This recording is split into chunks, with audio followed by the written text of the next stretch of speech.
وآل محمد. بالله من الشيطان الرجيم. بسم الله الرحمن الرحيم. الحمد لله رب العالمين. الصلاة والسلام على رسوله الكريم وآله الطيبين الطاهرين خير المبشرين والمنذرين شفيع المذنبين المخاطب طه ياسين النبي مؤيد ورسول المصدق أبي القاسم محمد. اللهم صل على محمد وآل محمد. وآله الطيبين الطاهرين المعصومين المظلومين ولعنة الله على أعدائهم أجمعين من يومنا هذا إلى يوم الدين.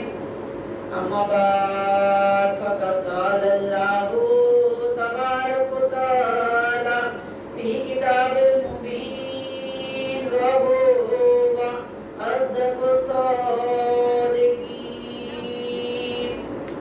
إنما يريد الله ليذهب عنكم الرجس أهل البيت ويطهركم تطهيرا. صلوات. اللهم صل على محمد وآل محمد. تمام حمد و ثنا اس پروردگار عالم کے لیے کہ جو لائق حمد و ثنا ہے، جس کی حمد ہماگیر ہے، جس کی عظمت و شان بلند ہے، جس کی نعمتوں سے کسی کا دامن خالی نہیں، نہ اس کی مغفرت سے کوئی مایوس ہے.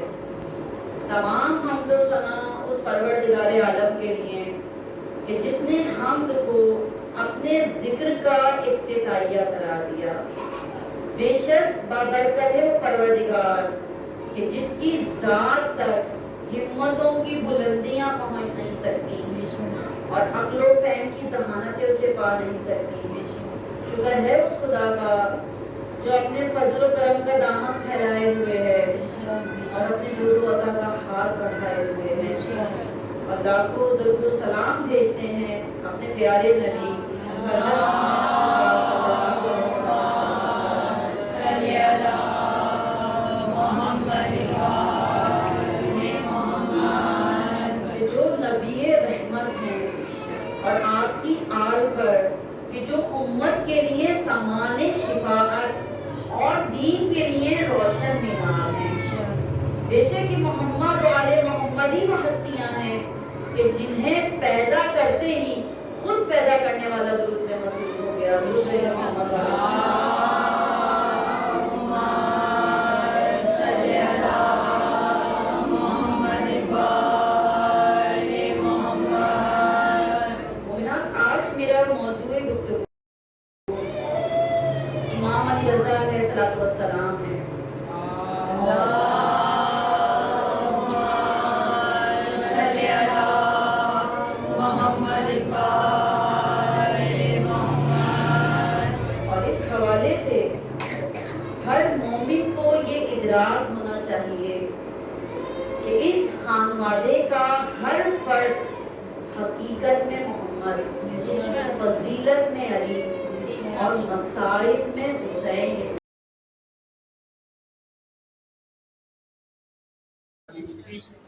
اور ہمارے عالم امام علی رضا علیہ السلام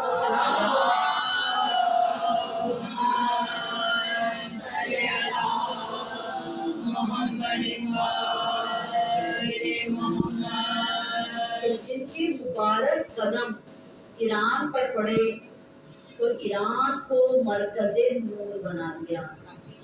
اگر میں یہ کہہ دوں تو غلط نہ ہوگا کہ آل محمد کے قدم وہ مبارک قدم ہیں کہ جس زمین پر پڑتے ہیں اسے مبارک کر دیتے ہیں، اسے مقدس بنا دیتے ہیں۔ دیکھیں یہ قدم وہ قدم ہے کہ اگر مکے میں آئے تو مکہ معظمہ بن گیا، مدینے میں پہنچے، مدینے میں قدم رکھے تو مدینہ منورہ بن گیا، کاظمین میں آئے تو کاظمین شرفین ہو گیا، نجف میں آئے تو نجف اشرف ہو گیا، اور جب مشہد میں آئے تو مشہد مقدس ہو گیا۔ تو دیکھیں ہم امام علی رضا علیہ السلام کی شان کیا بیان کریں گے؟ جبار الائمہ امام محمد علی علیہ السلام جب بھی صلی اللہ محمد اپنے بابا کی قبر کی زیارت کے لیے جایا کرتے تھے تو آپ وہاں جا کر سلام کیا کرتے تھے، جس میں سے ایک جز سلام کا میں نے آج کی مجلس کے لیے منتخب فرمایا ہے۔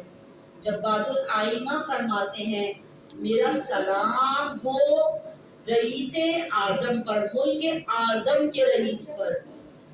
تو دیکھیں جبار الائمہ فرما رہے ہیں، یہ کوئی عام بندہ نہیں فرما رہا یا کہہ رہا، کوئی مولوی نہیں، کوئی ذاکر نہیں بیان کر رہا، بلکہ ہمارے نوے امام فرما رہے ہیں کہ میرا سلام ہو ملک اعظم کے رئیس پر۔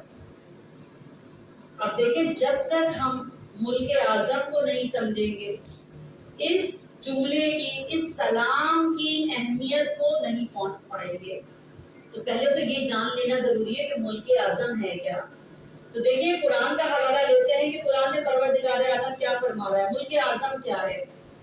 تو حضرت یوسف علیہ السلام وہ ہیں کہ جنہوں نے پروردگار عالم سے کہا کہ اے پروردگار عالم مجھے تھوڑا سا ملک عطا کر دے، ملک اعظم نہیں، اپنے ملک میں سے تھوڑا سا ملک مجھے عطا کر دے۔ پروردگار عالم نے ان کی یہ دعا قبول کی اور ان کو تھوڑا سا ملک عطا کر دیا، اور وہ علم تعبیر بیان کرنے لگے۔ دنیا بھر کے لوگ اپنے خواب کی تعبیر پوچھنے کے لیے ان کے پاس آتے تھے اور وہ ہر ایک کے خواب کی تعبیر بیان کرتے تھے۔ تو دیکھیے حضرت یوسف علیہ السلام کو تھوڑا ہی سا تو ملک عطا ہوا کہ وہ دنیا بھر کے خوابوں کی تعبیر بیان کر رہے ہیں، لیکن جب خود خواب دیکھتے ہیں تو اس کی تعبیر پوچھنے کے لیے اپنے بابا حضرت یعقوب علیہ السلام کے پاس جا رہے ہیں۔ تو دیکھیں حضرت یوسف علیہ السلام کو تھوڑا سا ملک عطا ہوا کہ وہ علم تعبیر جاننے لگے اور ہر ایک کی خواب کی تعبیر بیان کرنے لگے کہ ایک دن حضرت یوسف علیہ السلام زندان میں ہیں اور ایک قیدی نے کہا کہ میں نے خواب دیکھا ہے، خواب یہ دیکھا ہے کہ میرے ہاتھ میں انگوروں کا خوشہ ہے، انگوروں کا گچھا ہے اور میں اس کا رس نچوڑ رہا ہوں، بتائیے اس خواب کی تعبیر کیا ہوگی۔ تو دیکھو وہ قیدی وہ تھا کہ جس کو اگلے دن جو ہے موت کی سزا ملنی تھی، اس نے یہ خواب دیکھ لیا اور حضرت یوسف علیہ السلام سے بیان کر دیا۔ حضرت یوسف علیہ السلام نے فرمایا اس خواب کی تعبیر یہ ہے کہ تجھے جو پھانسی ہونی ہے تو پھانسی پہ نہیں چڑھے گا، بلکہ تو پھانسی سے بچ کر بادشاہ کے دربار میں ساقی کا عہدے پر فائز ہوگا۔ اچھا اس نے بڑے اطمینان سے سنا، برابر میں ایک بک بیٹھا ہوا تھا، اس نے ایسے ہی جھوٹ میں کہا کہ ایک خواب تو میں نے بھی دیکھا ہے اور میں نے خواب یہ دیکھا ہے کہ میرے سر پر روٹیوں کا گٹھا رکھا ہوا ہے اور پرندے آ کر اسے نوچ رہے ہیں، بتائیے اس خواب کی تعبیر کیا ہوگی۔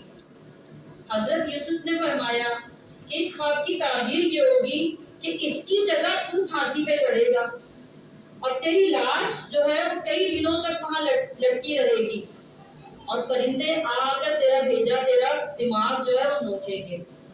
بس اس نے یہ سنا تو ہنس کر کہنے لگا، تالی پیٹ کر کہنے لگا کہ میں نے تو کوئی خواب دیکھا ہی نہیں ہے، میں تو ایسے ہی مذاق کر رہا تھا۔ لیکن حضرت یوسف علیہ السلام نے کیا فرمایا کہ اب میں نے جو کہہ دیا ہے وہ قضا بن گیا۔ تو دیکھیں حضرت یوسف علیہ السلام کو ملک اعظم نہیں ملا، تھوڑا سا ملک ملا، اور ان کا اختیار دیکھیے کہ جو فرما دیتے ہیں پروردگار عالم اس کو پورا کر دیتا ہے۔ تو قرآن میں ملتا ہے کہ ایک نبی اور ہیں کہ جن کو پورا ملک ملا، اب وہ نبی کون ہے؟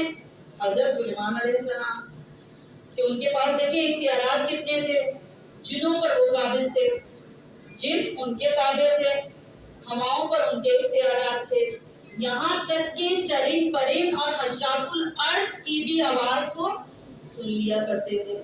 تو حضرت سلیمان علیہ السلام وہ نبی کہ جن کو پروردگار عالم نے پورا ملک عطا کیا، تو ان کے اختیارات کی حدیں دیکھیں کہ کہاں تک ہیں۔ اچھا، ایک نبی اور ہیں جن کو پروردگار عالم نے ملک عظیم عطا کیا، ملک اعظم نہیں، ملک عظیم عطا کیا، اور وہ نبی کون ہے؟ وہ ہے حضرت ابراہیم علیہ السلام، کہ پروردگار عالم فرما رہا ہے کہ ہم نے ابراہیم اور ان کی آل کو ملک عظیم عطا کیا ہے۔ اب اگر آپ دیکھیں تو حضرت ابراہیم کون ہے؟ وہ نبی ہیں کہ جو امام بھی ہیں، وہ نبی کہ جو امام بھی ہیں۔ لیکن اس سے پہلے میں ایک چیز واضح کر دوں کہ دیکھیں پروردگار عالم نے بشر، نبی اور امام تینوں کے مرتبے کو، یا آپ کہہ لیں کہ تینوں کی حیثیتوں کو یا اختیارات کو بیان کر دیا ہے۔ قرآن مجید میں ہمیں ملتا ہے کہ ایک بشر کہنے لگا کہ ان گلی سڑی ہڈیوں کو کون زندہ کرے گا؟ پروردگار عالم نے جواب دیا کہ وہی زندہ کرے گا کہ جس نے ان کو پہلی بار پیدا کیا ہے۔ تو دیکھیں بشر کو پروردگار عالم نے اس کی حیثیت بتا دی کہ ویسا ہی جواب دے دیا کہ ان کو وہی زندہ کرے گا کہ جو ان کو پہلی دفعہ بناتا ہے۔ پھر آپ دیکھیے نبی نے سوال کیا، نبی ہیں، پروردگار عالم نے ان کو مارا، ان کو موت کے مراحل سے گزارا اور پھر زندہ کیا، پھر ان کے گدھے کو مارا اور گدھے کو ان کے سامنے زندہ کر کے بتایا کہ دیکھو کیسے مردے کو زندہ کیا جاتا ہے۔ تو نبی کی حیثیت کیا پروردگار عالم نے بتا دی کہ اس کو پہلے مارا، مار کے موت کے مراحل سے گزارا اور پھر بتا دیا کہ دیکھو ایسے زندہ کیا جاتا ہے۔ اب حضرت ابراہیم علیہ السلام جو نبی بھی ہے اور امام بھی، انہوں نے کہہ دیا پروردگار عالم تو مردوں کو کیسے زندہ کرتا ہے؟ حضرت ابراہیم علیہ السلام کا مقام و مرتبہ دیکھ لیجیے، جب یہ سوال کیا تو پروردگار عالم نے حکم دیا کہ جاؤ پرندے لے کر آؤ۔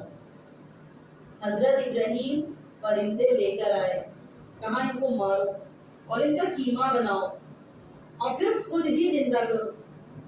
تو حضرت ابراہیم علیہ السلام وہ نبی ہیں جو امام بھی ہیں، لیکن پروردگار عالم نے انہیں موت کے مراحل سے نہیں گزارا، بلکہ پروردگار عالم نے حضرت ابراہیم کو مار کر نہیں بتایا کہ میں ایسے زندہ کرتا ہوں، کیونکہ پروردگار عالم نے یہ امام کی، نبی کی توہین سمجھی کہ پہلے ان کو مارتا اور پھر بتاتا کہ ایسے زندہ ہوتے ہیں۔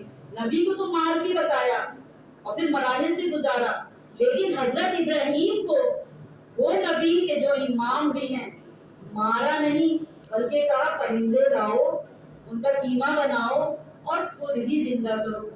تو حضرت ابراہیم نے ویسے ہی کیا اور پھر خود ہی پرندوں کو زندہ کیا تو پرندے زندہ ہو گئے۔ تو اب دیکھیے حضرت ابراہیم کون ہے کہ جو نبی بھی ہیں، امام بھی ہیں۔ حضرت ابراہیم اور ان کی آل کو پروردگار عالم نے ملک عظیم دیا ہے، ملک اعظم نہیں۔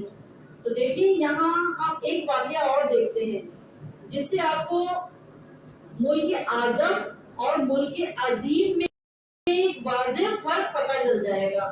یہاں تک میرے خیال سے آپ کو بشر اور نبی اور وہ نبی کے جو امام کے منصب پر بھی ہیں ان کی مقام و مرتبے کا واضح ہو گیا ہوگا۔ اب دیکھ یہ رہے کہ وہ نبی کے جو امام بھی ہے اسے ملک عظیم دیا ہے، اور ہم نے دیکھا کہ ہمارے امام جب بعد الائمہ جب ہمارے عالم امام کی قبر پہ زیارت کے لیے جاتے ہیں تو کیا کہتے ہیں میرا سلام ہو اس پر جو ملک اعظم کا رئیس ہے. تو یہ ملک اعظم ہے کیا؟ تو دیکھیے ملک اعظم در حقیقت امامہ کی تو ہے. تو اب دیکھیے حضرت ابراہیم کے زمانے کا ایک واقعہ اور ملتا ہے کہ ہم یہ دیکھتے ہیں کہ ایک جھولا ہے, جھولے میں حضرت ابراہیم ہے اور جھولے کو ایک رسی سے باندھ دیا گیا ہے.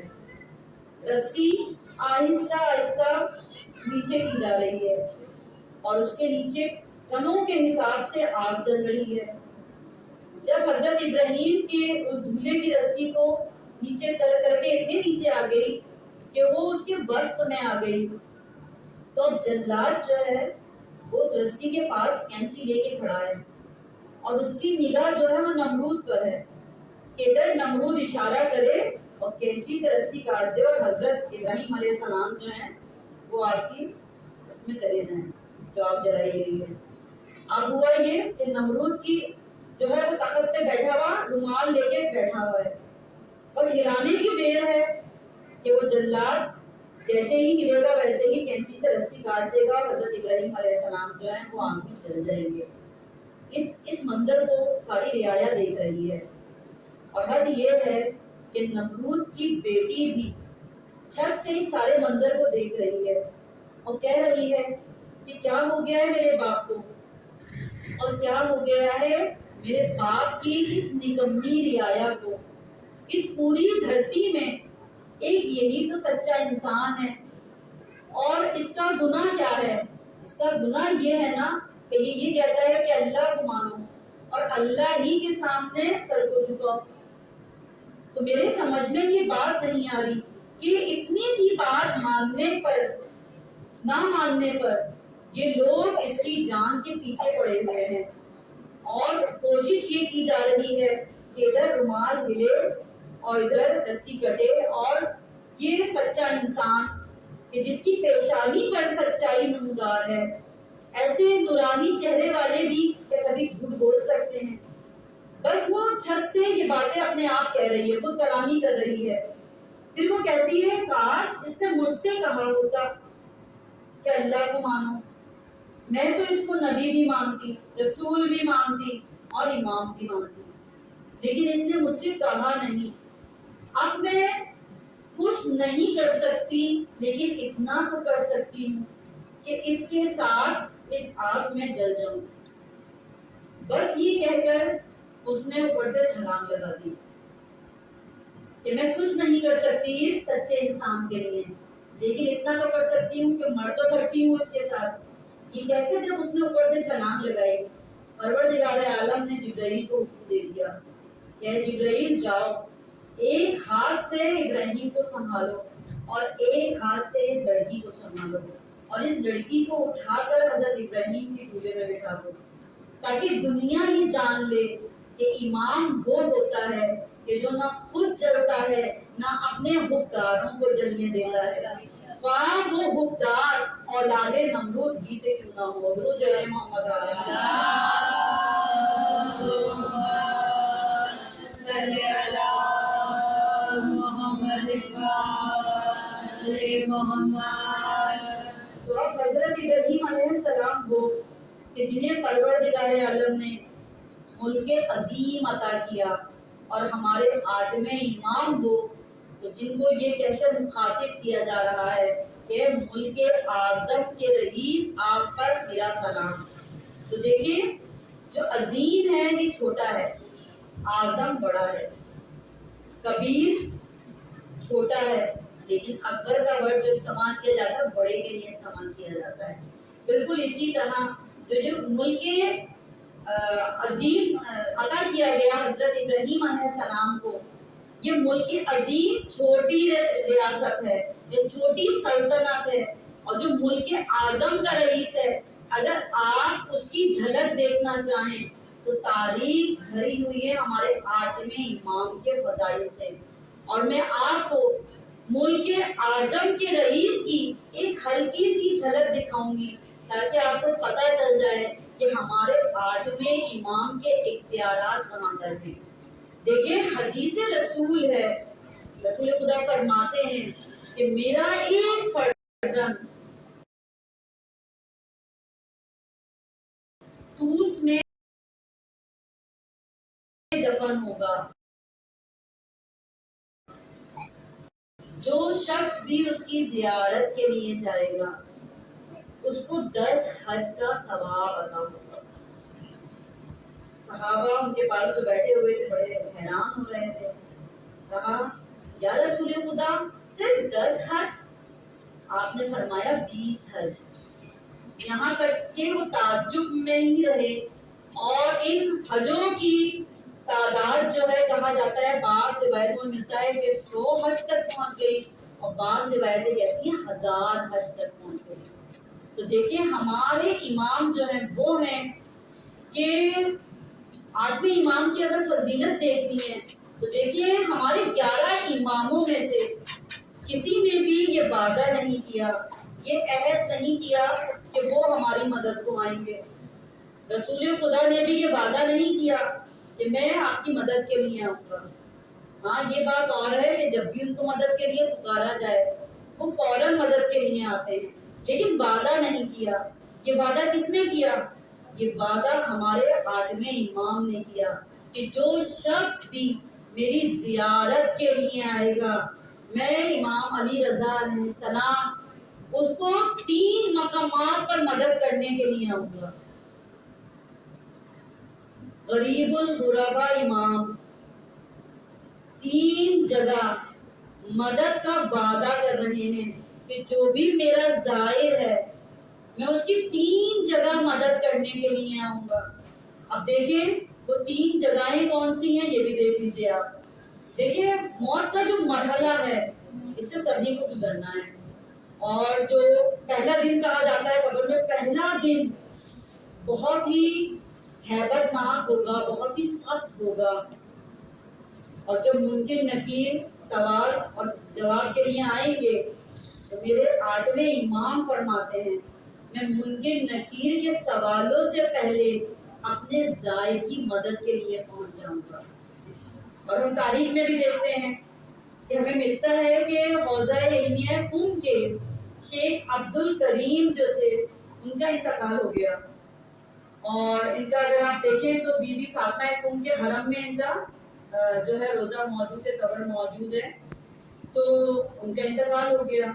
انتقال کے کچھ دنوں بعد ان کے بیٹے نے خواب دیکھا کہ بابا آئے ہیں. تو بس کہا بابا قبر میں پہلی رات کیسے گزاری آپ نے؟ پہلی رات کیا حالات تھے، کیا ہوا؟ تو باپ نے جواب دیا بیٹا حالات بہت بہتر ہو گئے تھے، لیکن مجھے ایک چیز کا افسوس ہے. مجھے افسوس اس بات کا ہے کہ میں امام علی رضا علیہ السلام کے روضے کی زیارت کے لیے بہت کم دفعہ گیا. اگر مجھے اس بات کا اندازہ ہوتا تو میں بار بار زیارت امام علی رضا کے لیے بار بار ان کے قریب جاتا. بیٹے نے تعجب میں کہا بابا آپ کتنی مرتبہ گئے تھے؟ کہا بیٹا میں 200 مرتبہ گیا تھا. کہا اچھا بابا آپ 200 مرتبہ گئے تھے تو اس 200 مرتبہ جانے کا صلہ آپ کو کیا ملا؟ فرمایا میری پہلی رات جو تھی قبر میں اس پہلی رات میں میرا مولا رضا مجھ سے 200 مرتبہ ملاقات کے لیے آیا. تو دیکھیں یہ ہے مرتبہ زائر امام علی رضا علیہ السلام کا کہ مولا قبر کی پہلی رات اپنے زائر کی ملاقات کے لیے آتے ہیں، اس کی زیارت کے لیے آتے ہیں. اچھا دوسرا مرحلہ کیا ہے؟ دوسرا موقع وہ ہے کہ جب پولیس سراج سے گزرا جائے گا تو امام علی رضا فرماتے ہیں میں اپنے زائر کی پولیس سراج پر مدد کرنے کے لیے آؤں گا. اب دیکھیں آپ نے اتنے آرام سے سن لیا اور میں نے اتنے آرام سے کہہ دیا، لیکن یہ پولیس سراج ہے کیا؟ تاریخ میں ملتا ہے یہ پولیس سراج جو ہے کہنے میں ایک طرح ورڈ ہے اور شاید ہم اس کو درک بھی نہ کر سکیں، بیان کرنے میں بھی ہوتا ہے معرفت کی نہیں پاتے. تو پولیس سراج کے حوالے سے کتابوں میں یہ ملتا ہے کہ اس کی جو چڑھائی ہے وہ 1000 سال ہے اور اس کا جو راستہ ہے وہ بھی 1000 سال ہے اور اس کی جو اترائی ہے وہ بھی 1000 سال ہے. لیکن میرے مولا رضا فرماتے ہیں کہ جو بھی میری زیارت کے لیے آئے گا میں پولیس رات پر اس کی مدد کے لیے آؤں گا اور وہ پلک جھپکتے میں جنت کے دروازے پر پہنچ جائے گا۔ تو دیکھیں دوسرا مرحلہ وہ کہ مولا رضا ہماری مدد کے لیے آئیں گے پولیس رات سے گزرتے ہوئے، اور پھر تیسرا مرحلہ وہ کہ جب ہم بروز محشر ہوں گے اور ہمارے ہاتھ میں نامہ اعمال دیا جا رہا ہوگا، تو مولا رضا فرماتے ہیں کہ میں اپنے زائر کی اس وقت مدد کے لیے آؤں گا کہ جب اس کو نامہ اعمال دیا جا رہا ہوگا۔ تو دیکھیں زائر امام علی رضا کی فضیلت کم نہیں ہے۔ اس وقت کہ جب سب لوگ ہمیں چھوڑ کر، جب انسان کا موت کا وقت آتا ہے کوئی اس کی مدد نہیں کر پاتا، یہاں تک کہ ماں باپ بھی اگر ہیں تو وہ ساتھ کھڑے ہوتے ہیں، لیکن تکلیف جو محسوس وہ کر رہا ہے اسی کو پتا ہے کہ وہ کتنی تکلیف سے گزر رہا ہے۔ بھائی ہو بیٹا ہو دفن کر کے آ جاتے ہیں اور ایک دو دن بعد زخم جو ہے صبر جو ہے وہ آ ہی جاتا ہے، لیکن وہ جو مراحل موت کے مراحل ہیں اس میں اگر ہم زیارت امام علی رضا کے لیے چلے جائیں تو ہمارے وہ جو مراحل ہیں قبر کی پہلی رات کے، امام علی رضا فرما رہے ہیں کہ ان مراحل کو میں اپنے زائر کی مدد کے لیے آ کر آسان کر دوں گا۔ تو دیکھیں یہ مرتبہ ہے زائر امام علی رضا علیہ السلام کا۔ اور اگر ہم تاریخ میں دیکھیں تو دیکھیں بہن اور بھائی کا رشتہ بڑا عجیب رشتہ ہے، بالکل اسی طرح باپ اور بیٹی کا رشتہ بھی بڑا عجیب رشتہ ہے کہ دیکھیں باپ کو بیٹی سے محبت ہوتی ہے اور بیٹیاں باپ سے قریب ہوتی ہیں۔ کہا جاتا ہے اگر کسی کا باپ مر جائے تو بیٹی جو ہے اس کے جنازے کی رونق ہوتی ہے، اس کے جنازے کی وارث ہوتی ہے کہ جب پروردگار عالم بیٹی بھی جنازے کی وارث ہوتی ہے کہ جب پروردگار عالم نے حضرت داؤد علیہ السلام کو بیٹے عطا کیے تو انہوں نے دعا کے لیے ہاتھ اٹھا دیے کہ پروردگار عالم مجھے ایک بیٹی بھی عطا کر دے۔ پروردگار عالم نے کہا کہ اے داؤد بیٹی کا کیا کرو گے؟ کہا اے اللہ کوئی تو ہو جو میرے جنازے پر روئے، بس اس سے ملتی جلتی دعا مجھے امام حسین کی یاد آ گئی۔ امام حسین نے بھی نماز شب میں دعا مانگی تھی کہ اے اللہ مجھے ایک ایسی بیٹی عطا کر کہ جسے دیکھ کر مجھے سکون ملے۔ حسین کی دعا قبول ہوئی اور حسین کو بالی سکینہ مل گئی۔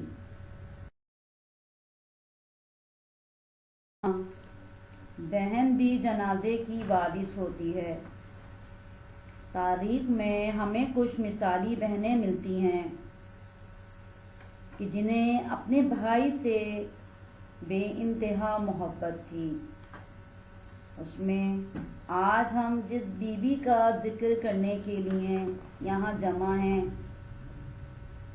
وہ ہیں امام علی رضا علیہ السلام کی بہن بی بی فاطمہ کم۔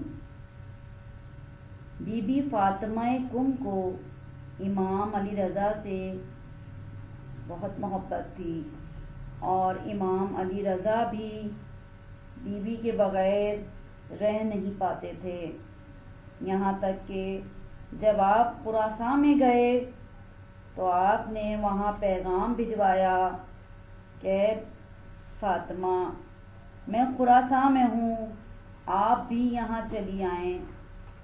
تو بی بی فاطمہ کم یہ سنتے ہی اپنے سب بہن بھائیوں کو لے کر مدینے سے روانہ ہوئیں۔ روایت بتاتی ہے کہ جب آپ ایک مقام پر پہنچیں تو مامون رشید نے آپ پر حملہ کروا دیا اور بیوی کے ایک تازیانہ بھی مارا گیا۔ یہ تازیانہ وہ تھا کہ جو زہر آلود تھا، بس اس زہر نے اپنا اثر دکھانا شروع کیا اور بی بی فاطمہ قم کی شہادت رونما ہو گئی۔ تو دیکھیں بی بی کی شہادت کے حوالے سے ہمیں یہ دو روایات ملتی ہیں کہ ایک جیسا کہ میں نے ابھی بیان کیا کہ مامون رشید کے حملے کے نتیجے میں بی بی پر لگنے والے زہر آلود تازیانے کی وجہ سے بی بی کی شہادت ہوئی، اور ایک روایت اس حوالے سے بھی ہمیں ملتی ہے کہ جب مامون رشید نے انگوروں میں زہر ملا دیا اور امام علی رضا کے سامنے وہ انگور پیش کیے گئے تو آپ نے ابھی ایک انگور ہی اٹھایا تھا اور ایک انگور ہی کھایا تھا کہ زہر نے اپنا اثر کرنا شروع کر دیا۔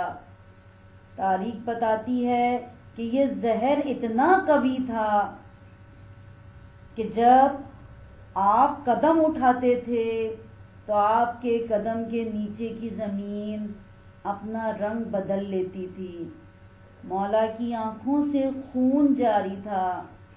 اور روایت نے لکھا کہ ادھر بی بی فاطمہ قم مدینے سے چلیں تو تاریخ کہتی ہے کہ آپ کو کسی رئیس نے دعوت نامہ بھیجا تھا، اس دعوت نامے ہی کی وجہ سے آپ جب اس مقام پر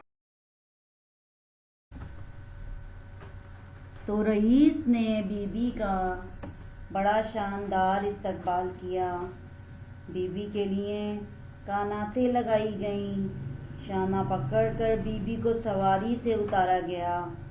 بی بی نے سر اٹھا کر دیکھا تو چاروں طرف کالے علم نظر آئے، لوگ سیاہ لباس زیب تن کیے ہوئے نظر آئے اور ہر طرف ماتم کا سما نظر آیا۔ بی بی نے کہا کیا اس شہر کا رئیس مارا گیا؟ لیکن بی بی کو کوئی جواب نہ ملا۔ بی بی کو خیمے میں ٹھہرایا گیا۔ رئیس کی زوجہ آگے بڑھی، کہا اے بی بی، یہ کالے علم، یہ سیاہ لباس، یہ آنکھ میں آنسو، اپنے بھائی کا پرسہ قبول کیجئے۔ میں کہوں گی بی بی فاطمہ قم، آپ خوش نصیب ہیں کہ آپ کو پرسہ دینے والے آئے ہیں۔ ہاتھوں میں رسیاں نہیں باندھی جا رہی، سر سے کوئی چادر نہیں چھین رہا، مگر ہائے زینب کا مقدر، باد حسین، 26 شہر، 72 بازار، 146 گلیاں، 288 موڑ اور ہر موڑ پر 2 لاکھ کا ہجوم۔ بی بی زینب دیکھتی رہیں کہ کوئی تو مجھے میرے بھائی کا پرسہ دے گا، کوئی تو مجھے علی اکبر کا پرسہ دے گا، لیکن کسی نے پرسہ نہیں دیا، بلکہ پرسہ دینے کے بجائے بی بی پر پتھر برسائے گئے، بی بی پر گرم پانی پھینکا گیا۔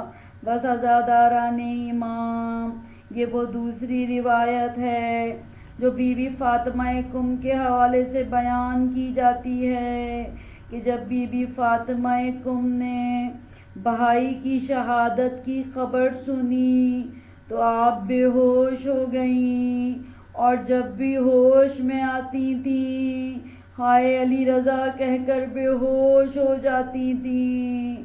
روایت یہ بتاتی ہے کہ بھائی کی شہادت کی خبر سن کر بی بی 3 دن زندہ رہیں، اور بعض جگہ ملتا ہے کہ بی بی 3 گھنٹے زندہ رہیں۔